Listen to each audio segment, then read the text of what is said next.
Hey everybody, Pastor Hans here, and wherever you find yourself, whether that's at home on a device, or you're listening in the car, or maybe you're with one of our partner churches, like our friends out in Ashley, North Dakota, our friends at Westmo, or our friends out in Wisconsin, wherever you are, it is an honor to be with you today. I want to start with this. There is a device that hangs on your wall at home that is sort of a sacred, holy device.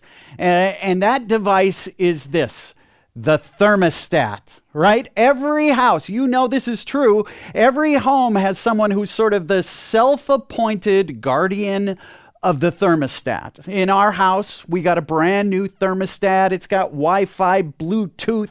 It could probably make breakfast if we figured out how to set the app. But my wife, she is the guardian of the thermostat. She has downloaded that app and she watches the temperature like a hawk. She is the one in our family who keeps track of the humidity in the house like Al Roker. If she walks by the thermostat and someone has touched the temperature and changed it, all of us boys in the house, we scatter. Likely you grew up in a home where maybe it was your mom, it was your dad. They looked at you and you said, "I'm hot." And they said, "Take off a layer." And you said, "I've got a t-shirt on." Take it off, right? They're the ones that had the sort of spidey sense. They could be 3 states away and they knew when somebody touched the thermostat. When somebody touched the thermostat. Well, why do I start with this? Why do I start with this goofy example? Well, I start with this because you know what thermostats do, right? A thermostat changes the temperature, of course. You know that's what it does. It is different than what we call a thermometer. What does a thermometer do? A thermometer simply reflects back what's going on around it, the temperature around it. It just reflects back what's already in the room, if you will. And here's why I start with this, because I think this is a fabulous analogy for how many of us walk through life, maybe most of us. We walk into a room, and come on, can we be honest? You walk into a room and people are being cynical. What do? You get cynical. You walk into a room and people are talking about that person or that thing that happened on Friday night. They're gossiping. And what do? You gossip. We walk into a room where people are complaining, and we have this tendency to complain. We walk into a room and people are being argumentative, they're angry, they're outraged, and we do the same. Most of us are sort of, well, we're just like thermometers. We reflect back what's already going on in the room. But every once in a while, have you noticed this? Somebody walks in the room, and your colleagues, they're kind of being cruel, talking behind the back of that other colleague. And what do? They have this tendency to bring kindness.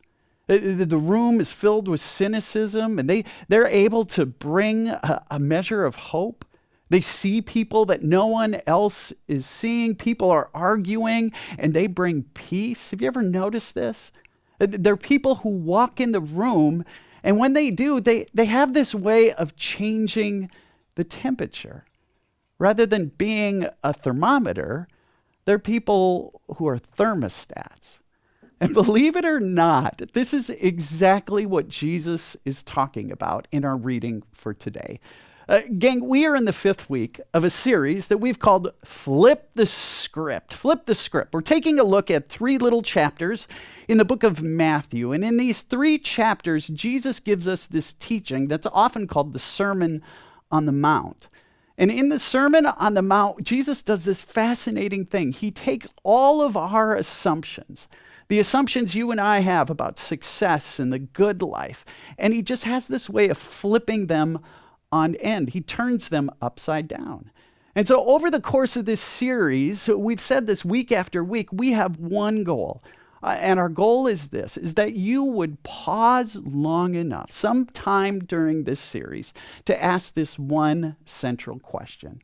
And the question goes like this: what script is Jesus inviting you to flip in your life? What script have you written about success? What script have you written about that relationship? What script have you written about who you are? And Jesus is inviting you, maybe even begging you, to flip the script. Well, today, Jesus is going to do it again. He's going to flip the script. Here's what Jesus knows. Here's what you and I know. We live in a world that says one of two things. The world says you got to fit in, right? You got to fly below the radar. You got to read the room and just fit in. Don't create any waves. Don't argue. Just fit in. On the one hand, we live in a world that says just fit in. On the other hand, we live in a world that also simultaneously says you got to stand out. Right? You got to have followers. You got to have influence. You got to have an audience. You got to have people following and interested in what you're doing. We live in this world that says on the one hand you got to fit in, but on the other hand you got to stand out. And Jesus, I love this. He flips the script. He said, "Forget about all that. I'm going to invite you to consider something else, something totally different. Forget about fitting in. Forget about standing out. I want to invite you to make a difference. Make a difference." We're in the heart of the Sermon on the Mount, Matthew chapter 5, and Jesus says some words that I know you have heard before. Whether you grew up around church, you're familiar with the Bible or not, you've heard these words. Jesus looked at the crowd and said, "You are the what? The salt of the earth." And in the very next sentence, he says these words, "You are the light of the world." Now I think about this. Jesus uses this analogy for you and for me. He uses salt and light. Really not that great of analogy. Like these things are sort of ordinary. These things are common. Like Jesus could have said, "Hey, you are the rock stars of the earth. You are the VIPs of the earth. You are the CEOs, the superstars of the earth." But no, Jesus said, "You're salt and you're light." Two ordinary things. And I think there is a reason, a very specific reason that Jesus used these two very ordinary things to describe you and describe me. And here's what it is. Both salt and light, they have this tendency to change what's around them, right? They change what's around you. You put a little salt on your steak and it changes the taste. Right? Light, when it reaches anything around you, what does it do? It changes how you see what's around you. Jesus says, "You're salt, you're light." You change what's around you. Jesus says, that's you.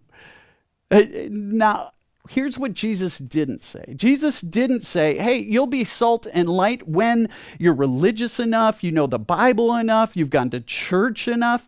No, Jesus says, you heard these words, say it with me. You are, say that, you are the what? Salt. And then he goes on to say, you are, say that again, you are the light. Right now, you are salt. You are light. What is Jesus getting at? He's saying to people like you and me, you have influence. You have influence. Now, I know most of you that are listening to this, you're good Midwesterners, and I grew up in the Midwest, and here's what I know. You're going, "Shucks, not me.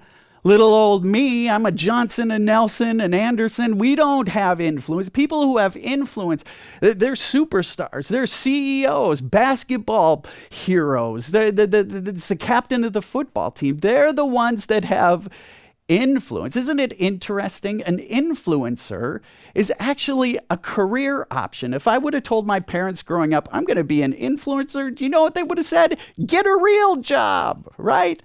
But back to the point. You have influence. Or maybe to put it another way, every time you step in a room, you bring something with you. You come home from a long day at work. It's been a terrible day.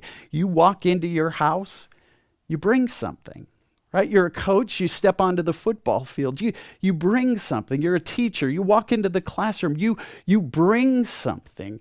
You're a friend and you go to hang out at their house for the evening. You bring something with you. You see, you're a thermostat. You change the temperature, if you will. Teachers change the temperature in the classroom. The bosses change the temperature in the workplace. Colleagues change the temperature in the boardroom. Parents change the temperature in their home. Grandparents change the temperature when they're with their grandkids. You see, here's what's interesting. The question isn't whether or not you have influence. The question for today is what happens around me because I'm there.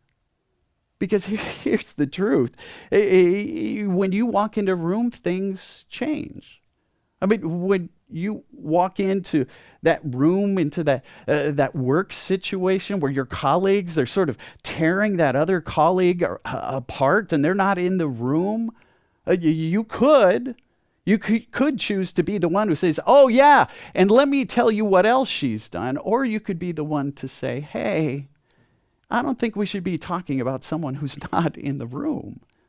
Or your daughter. She could come home and she's all distraught. You can see it on her face. She hasn't said anything.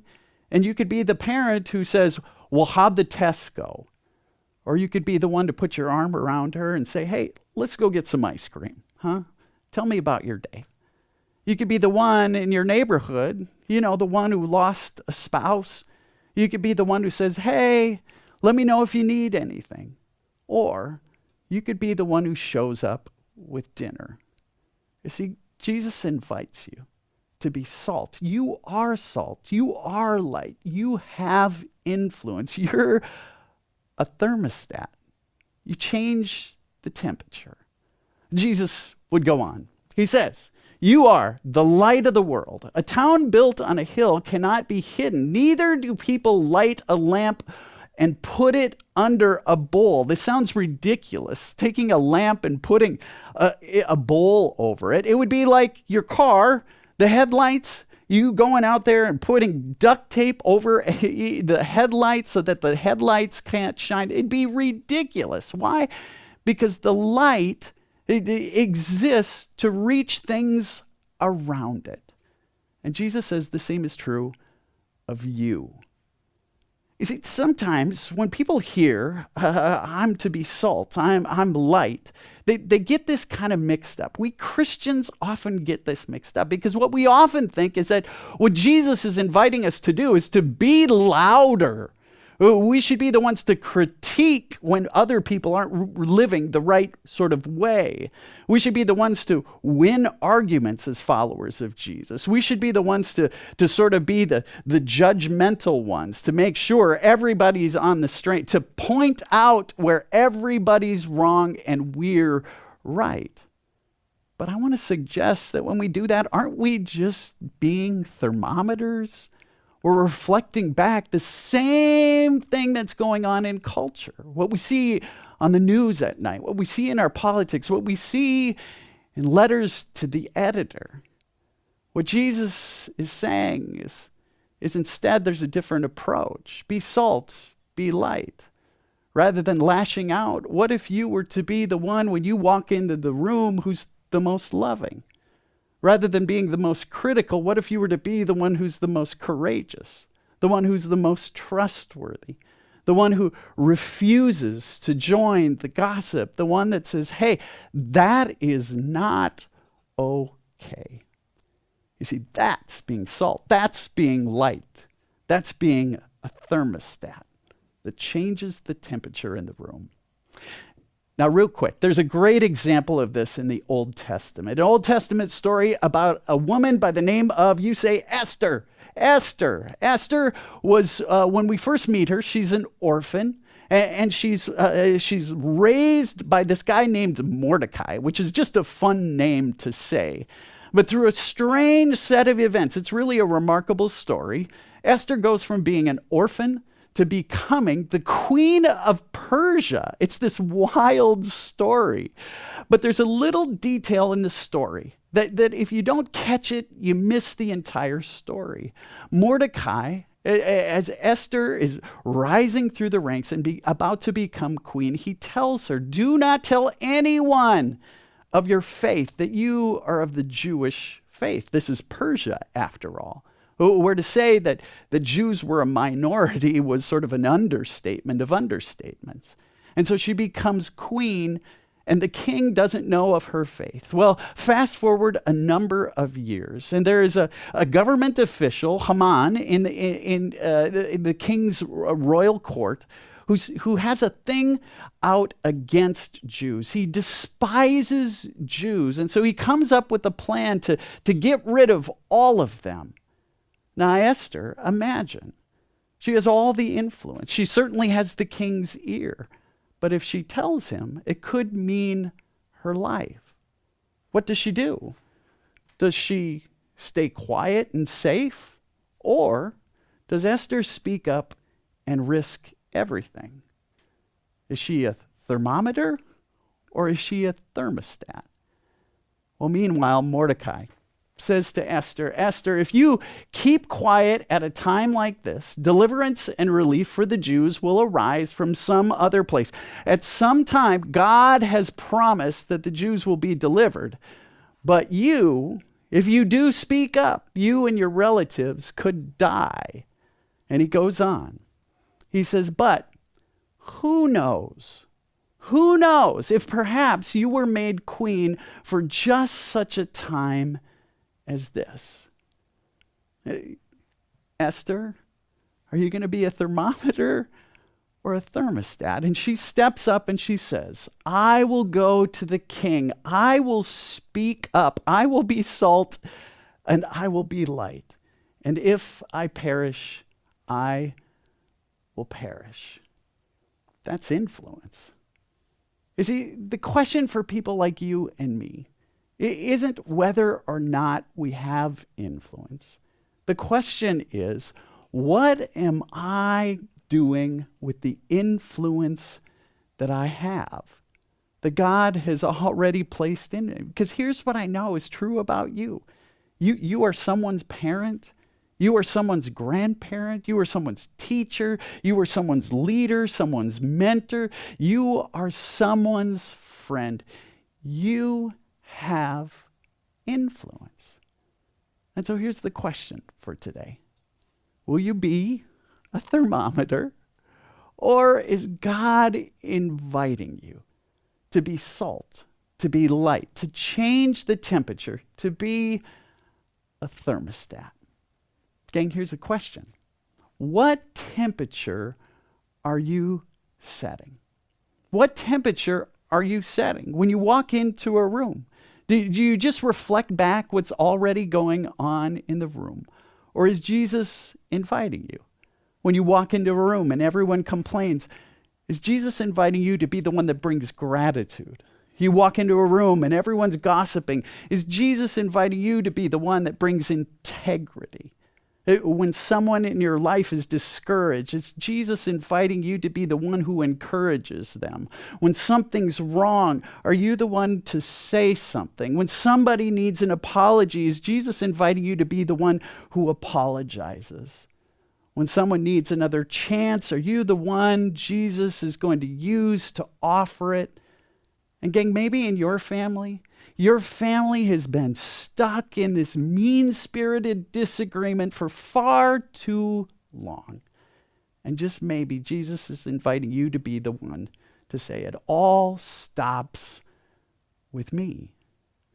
Gang, you have influence. Jesus names it. He says, you are the salt. Say that with me. You are the salt. He says, you are the light. You see, you and I, we have influence even when we don't recognize it. And so Jesus' invitation today is this. You're going to be a thermometer, or are you going to be what I invite you to be, a thermostat? You see, gang, the world says you got to fit in or you got to stand out. And Jesus' invitation is something totally different. He says, you You have influence, and I invite you to make a difference.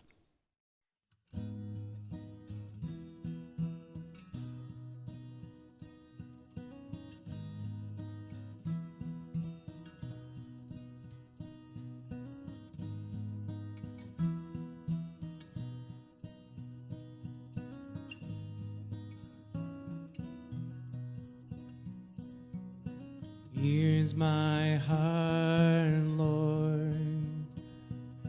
Here's my heart, Lord. Here's my heart, Lord. Speak what is true. Here's my heart, Lord. Here's my heart, Lord. Here's my heart, Lord. Speak what is true. 'Cause I am found, I am yours, I am loved, I'm made pure, I have life, I can breathe, I am healed, I am free. Here's my heart, Lord. Here's my heart, Lord. Here's my heart, Lord. Speak what is true, 'cause you are strong, you are sure, you are life, you endure, you are good, you is true, you are light breaking through. Here's my heart, Lord. Here's my heart, Lord. Here's my heart, Lord. Speak what is true. Speak what is true.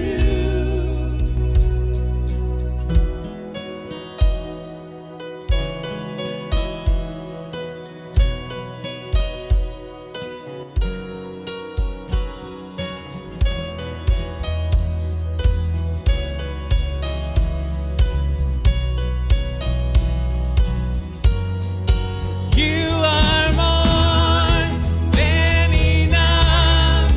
You are here. You are love. You are hope. You are grace. You're all I am. You're everything.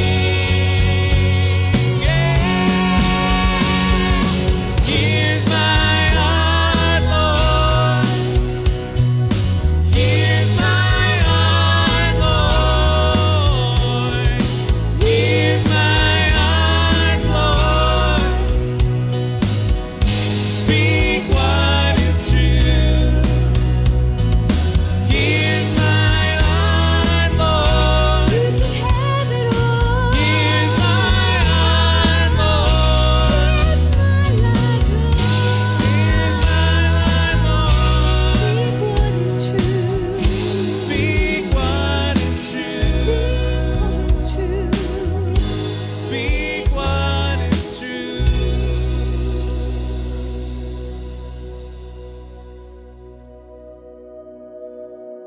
As we close our time together, I want to invite you to join me in the words that our Lord taught us as together we pray the Lord's Prayer. Together we pray, Our Father who art in heaven, hallowed be thy name. Thy kingdom come, thy will be done on earth as it is in heaven. Give us this day our daily bread and forgive us our trespasses as we forgive those who trespass against us. And lead us not into temptation, but deliver us from evil. For thine is the kingdom and the power and the glory forever and ever. Amen. Hey gang, if this is your first time with us, we are honored you chose to spend a little of your day with us. We would love for you to head out to our website, calvaryalec.org, and there we want to invite you to consider taking a little next step. Head out to our website and there click the button that says sign up for emails. We'll shoot you out a note every week that shares all the ways you can get involved. It's just a little way for us to connect. We'd love to connect with you. Before you go, I have some friends, Luke, Quinn, and Linda, who are going to share this week's Calvary Top 3. Hi, Calvary. My name's Luke. I'm Quinn, and I'm in second grade. And I'm Linda, Luke's mom and Quinn's grandma. 3 generations. We're excited to be here. My wife, Katie, and I have raised our kids at Calvary, all of them baptized here. This church has been home for our family for a long time. And as their grandma and someone who's been involved in ministry in a number of places over the years, I can tell you that watching your kids and grandkids grow up in a church community like this one is one of the greatest gifts. I don't take it for granted for a single second. At Calvary, our mission is to lead all people to a lifelong faith in Jesus Christ. And as you'll be hearing more about throughout this fall, making room for people to grow in faith in so many different ways is just what we do here. Everything is at calvaryalex.org. Click the top 3 button for details. Number 1, Calvary Preschool. Quinn, you went to preschool here. What do you remember about it? That I learned really fun things. Her younger brother Theo went here too. Calvary Preschool offers a Christ-centered, nurturing environment where kids are truly known and cared for. My wife and I are both teachers, and we're grateful that Calvary Preschool set a wonderful foundation for our kids. There's something really special about a preschool that doesn't just teach kids, it loves them. The teachers build real relationships with the children and with the families. You feel it right away. There are still some spots open for this school year, so parents don't wait, sign up now. Number 2, the Connected Parenting Conference. And I get to talk about this one because I was here last year. I want to speak directly to the parents and grandparents in the room. This conference is worth your morning. Last year I left with practical tools, a renewed perspective, and the encouragement of being in a room full of people who care deeply about the next generation. This year's theme is Raising Resilient Kids, and the speakers are wonderful. There's also time built in to simply connect with other parents who are navigating the same things you are. Grandma really liked it. It's true, I did. Registration is only $10 per person and free childcare is available. Head to our website and sign up before the calendar fills up. And number 3, Parent Connect groups are coming this fall. Calvary is a big church, and Connect groups exist to make it feel smaller in really powerful ways. Groups are 6 to 10 people meeting regularly and growing in faith together. My mom and dad are in a group. Actually, my dad is in 2 groups. That's right. I have a men's group, and Katie and I are in a parent group. Parent groups are focused specifically on raising families in faith and give you a chance to connect with other parents in a similar season of life. New parent groups will launch in October, and I really encourage you to join one, no matter the age of your kids. Thank you so much for having us today, Calvary. What a joy it is to be here. All 3 of us doing this together. Register for preschool, sign up for the parent conference, and look into a Parent Connect group this fall. This church makes room for all of it, and we are so grateful. Bye, Calvary. Thank you, Luke, Quinn, and Linda. As we close our time together, we're going to close the way we always do. Here at Calvary, there's something you need to know. You are joining a community that is one of the most generous communities that I have ever had the privilege of being a part of.